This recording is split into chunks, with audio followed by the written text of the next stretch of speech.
दोस्तों ये Filmora video editing course का ये थर्ड वीडियो है। इससे पहले दो वीडियो हम लोग देख चुके हैं। पहला वाला वीडियो हमने डिस्कस किया था फिल्मोरा वीडियो एडिटिंग के कोर्स के बारे में, फुल डिटेल जाना था। अगर आपने वो वीडियो नहीं देखा तो उसको देख लीजिएगा। और दूसरे वाले वीडियो में हम लोगों ने फिल्मोरा को इंस्टॉल करना सीखा था, उसको एक्टिवेट करना सीखा था, किस तरह हम फुल वर्जन को एक्टिवेट कर सकते हैं। अगर आपने अभी तक एक्टिवेट नहीं किया तो वो वाला वीडियो देख के आप डाउनलोड करके एक्टिवेट करना सीख जाएंगे। तो आज के इस वीडियो में हम लोग जानेंगे कि कैसे आपको एक प्रोजेक्ट क्रिएट करना है, उसमें एस्पेक्ट रेशियो कौन सा लेना है, कौन सा लेना चाहिए, और कैसे प्रोजेक्ट को सेव किया जाता है, कैसे प्रोजेक्ट को एक्सपोर्ट किया जाता है। ये सब चीज़ें आज के इस वीडियो में सीखेंगे। तो चलिए चलते हैं अपने कंप्यूटर स्क्रीन पे। तो चलिए फाइनली हम लोग कंप्यूटर स्क्रीन पे आ गए हैं। आज इस वीडियो में हम लोग सीखेंगे प्रोजेक्ट कैसे क्रिएट करना है, कैसे उसको सेव करना है, वीडियो इंपोर्ट कैसे करनी है, उसमें उसको सेव कैसे करना है, उसके बाद आप वीडियो को एक्सपोर्ट कैसे करेंगे एडिटिंग के बाद। ये चीज़ें आज इस वीडियो में सीखेंगे।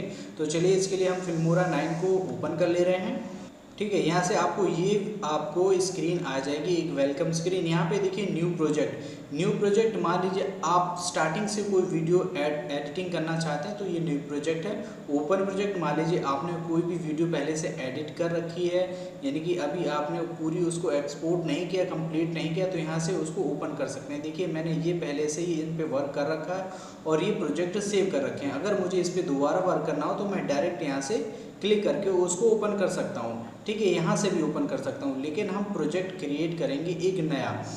प्रोजेक्ट क्रिएट करने के लिए सबसे पहले आपको देखना पड़ेगा कि आप रेशियो क्या लें। रेशियो बहुत इंपॉर्टेंट चीज़ है वीडियो एडिटिंग में। ठीक है, आप किस चीज़ के लिए वीडियो एडिटिंग कर रहे हैं उसकी स्क्रीन आप कैसे डिसाइड करेंगे, तो आपको उसका एक एस्पेक्ट रेशियो लेना पड़ेगा। ठीक है, रेशियो मैं आपको दिखा दे रहा हूँ किस तरह होते हैं।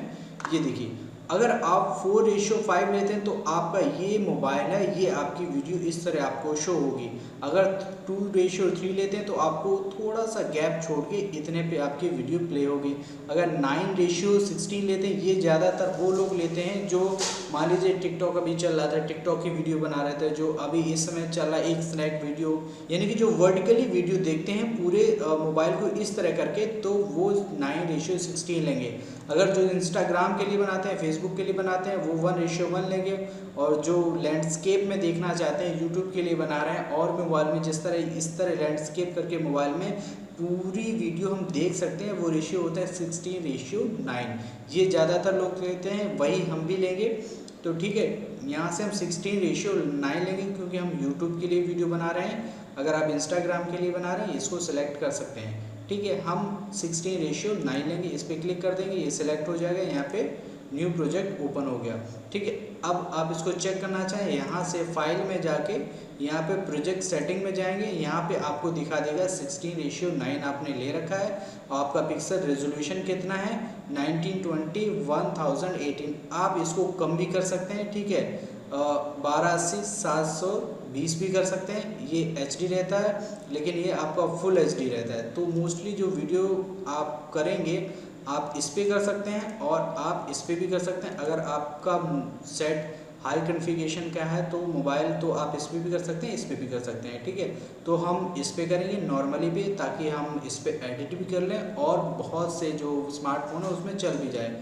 तो 1920 1080 फुल HD रहता है, इस पर हम करेंगे। उसके बाद पिक्सल रेट कर देंगे 30। ये नॉर्मली आप 30 पे रखिए, ज़्यादा करेंगे तो इसमें एडिटिंग करने में प्रॉब्लम आएगी। और जिसकी नेट की स्पीड अगर कम है, अगर वो आपका यूट्यूब पे वीडियो देख रहा है, तो उसका जो पिक्सल होगा यानी कि बफरिंग करके आएगा। तो ज़्यादातर आप फ्रेम रेट 30 पे रखिएगा, इसको ओके कर दीजिए।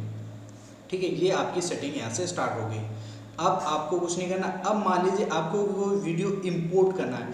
इंपोर्ट करने के लिए आप ड्रैग योर वीडियो हियर, यानी कि कहीं से भी फोल्डर खोल के, मान लीजिए हमें डेस्कटॉप से कोई वीडियो लेनी है। ठीक है, तो आप यहाँ से ड्रैग करके डायरेक्ट यहाँ पे कर देंगे तो ये वीडियो आपकी यहाँ से उठ के इस पर आ जाएगी। ठीक है, एक तरीका ये है। दूसरा तरीका आप यहाँ से इंपोर्ट कर सकते हैं। इंपोर्ट आप मीडिया कोई भी फोल्डर भी इंपोर्ट कर सकते हैं, फ़ोन से भी इंपोर्ट कर सकते हैं, अलग अलग चीज़ों से आप इसको डाउनलोड भी कर सकते हैं, इंपोर्ट कर सकते हैं। तो मेरे कंप्यूटर में मोस्टली आपके कंप्यूटर में वीडियो पड़ा होगा, वहीं से ही इंपोर्ट करेंगे। तो आप यहाँ से इंपोर्ट कर लीजिएगा। इंपोर्ट करने के बाद ये देखिए ये वीडियो आ रहा है, यहाँ से हम इसको ओपन कर ले रहे हैं, ये वाला वीडियो यहाँ पर आ जाएगा। तो ये इंपोर्ट हो गया। अब आपको इसको एडिटिंग कैसे करनी है। एडिटिंग करने के लिए आपको ये वाला वीडियो यहाँ पे स्क्रॉल करके नीचे लाना होगा। यहाँ पे आप स्क्रॉल करके लेके आएंगे, इसको इस तरह छोड़ देंगे, ये वीडियो यहाँ आपके स्क्रीन पे आ जाएगा। ठीक है, अब यहाँ से आप एडिटिंग कर सकते हैं। ठीक है, अभी हम यही सीख रहे हैं कि इंपोर्ट कैसे करना है। इस तरह हम इंपोर्ट कर सकते हैं, हम बहुत से वीडियो एक साथ भी ले सकते हैं। मान लीजिए हमें ये भी लेना है, जेपीजी फाइल लेनी है, पीडीएफ फाइल लेनी है, बहुत सी फाइलें हम वीडियो में, ऑडियो में, कहीं पे भी फाइल इंपोर्ट करके यहाँ पे रख सकते हैं और अपनी सुविधा के अनुसार इसमें ऐड कर सकते हैं। ठीक है, ये तो रही हमारी एक चीज़ जिसमें हमें वीडियो को इंपोर्ट करना सीखा है और एस्पेक्ट रेशियो लेना सीखा है। अब हमें इसको सेव करना है। मान लीजिए कोई प्रोजेक्ट आप बना रहे हैं, देखिए एक बार में एक वीडियो आप एडिट नहीं कर पाएंगे। अगर आपको ज़्यादा एडिटिंग करनी है, अगर नॉर्मली एडिटिंग करनी है तो आप वीडियो एडिट कर पाएंगे। लेकिन जो लोग मान लीजिए मूवी लोग क्रिएट करते हैं, मूवी बनाते हैं, तो एक बार में यानी कि नहीं हो पाता, उनको सालों लग जाते हैं एक प्रोजेक्ट पे काम करते करते। तो वो क्या है, अपने प्रोजेक्ट को सेव करते रहते हैं और डेली उस पर वर्क करते हैं। ठीक है, मान लीजिए आपको एक वीडियो बनानी है, आपको भी उस पर वर्क करना है, तो उसको आप सेव करना पड़ेगा। सेव करने का नॉर्मली तरीका आप Ctrl+S करेंगे। ठीक है, Ctrl+S भी कर सकते हैं। यहाँ पे फाइल पे भी जाके यहाँ पे आपको सेव प्रोजेक्ट का मिल जाएगा। आप कहाँ पे सेव करना चाहते हैं, मैं मान लीजिए कर देता हूँ डेस्कटॉप पे कर देता हूँ इस समय समझाने के लिए। डेस्कटॉप पे मैंने कर दिया, इस नाम से प्रोजेक्ट है, मैं इसको प्रोजेक्ट देता हूँ ट्रायल, TRAIL, ट्रायल। यहाँ पे हमने क्या कर दिया, सेव कर दिया, ये प्रोजेक्ट हमारा सेव हो गया। यानी कि हम इस पे कई सारी एडिटिंग करने के बाद इसको सेव कर सकते हैं या फिर पहले भी सेव कर सकते हैं, ताकि हमारा प्रोजेक्ट वही बना रहे। सेव करने के बाद अगर आप इसको क्लोज कर लेना देखना चाहें तो देखिए यहाँ पे आपका ट्रायल 1 लिख के आ गया। अब इसको ओपन करेंगे। ठीक है, जो हमने फाइल में ऐड की थी, जो हमने डॉक्यूमेंट इसमें ऐड किए थे, वो ऑटोमेटिकली हमारे आ जाएंगे।